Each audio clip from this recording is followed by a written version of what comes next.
Thank you, Mr. Chairman, and thank you so much for holding this important hearing that really covers a lot of different items. We appreciate you all being here, and then appreciate the second panel talking to us about the pros and cons as you see it. First of all, I'd like to start by saying how glad I am to see the Blue Water Navy legislation move forward in the Senate. This is an important piece of legislation that will allow many deserving veterans to receive the care and benefits that they have long earned and sought. I'm also very pleased to see that the House-passed version of the Blue Water Navy bill includes a provision from my Thailand toxic exposure legislation. The provision authorizes the Secretary to provide any child of a veteran of covered service in Thailand who is affected by spina bifida the same health care, monetary allowance, and vocational training rehab required for the children of Vietnam veterans similarly impacted by spina bifida. So we have a situation that people in Thailand that served that we've recognized were affected, and yet they're the only ones left out in regard to the children with spina bifida that we know is directly related to the other. Is there a reason are you all for or against that provision? Is there any reason scientifically or not to include them with every other besides the cost? Senator Boozman, thank you for the question. Part of the challenge as it relates to spina bifida is that the most recent ad hoc committee from the National Academy, which reviewed this issue, actually downgraded the evidence for there being an association of spina bifida in the children of Vietnam veterans.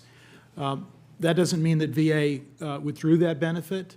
However, at the present time, extending the benefit further is a little bit tricky because the foundation, the scientific foundation per the National Academy of Medicine has diminished remarkably.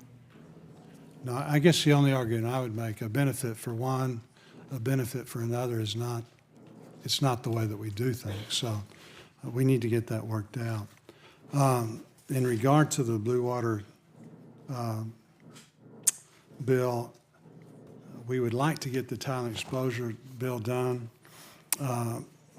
And we're going to work really hard to do that. But in regard to Blue Water, we really are pleased that this is moving forward. I want to commend Commander Wells for his dedicated work to seeing the bill through the lengthy but rewarding process that we're experiencing. I strongly believe that it's due to people like his continued service pushing this forward, Commander Wells, Mr. William Rhodes, an Arkansas veteran who served in Thailand, that the committee is able to advocate for service members and their families.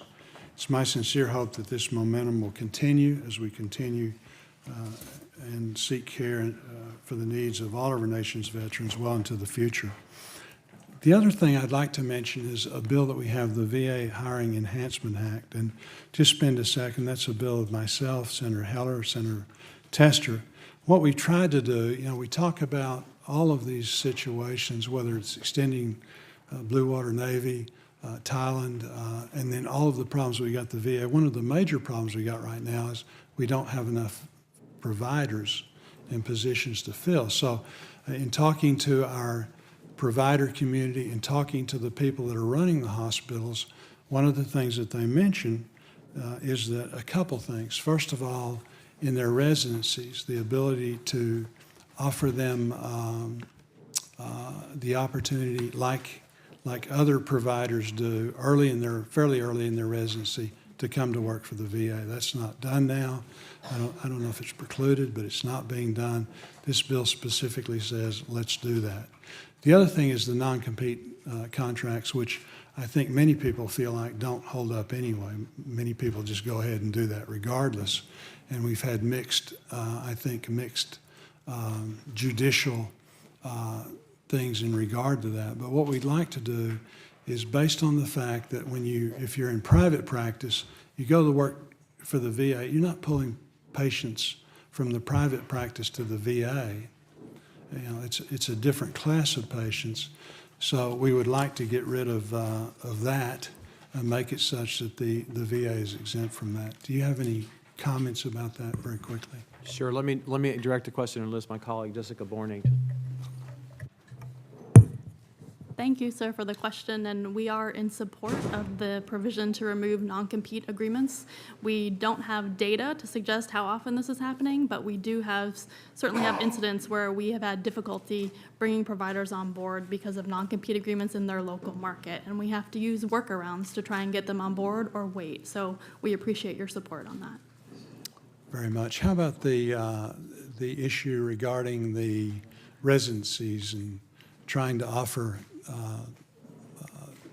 a job earlier than we are now? So we do have the ability to offer contingent appointments now. However, this legislation may help clarify that we have that ability now and make it more used in the community.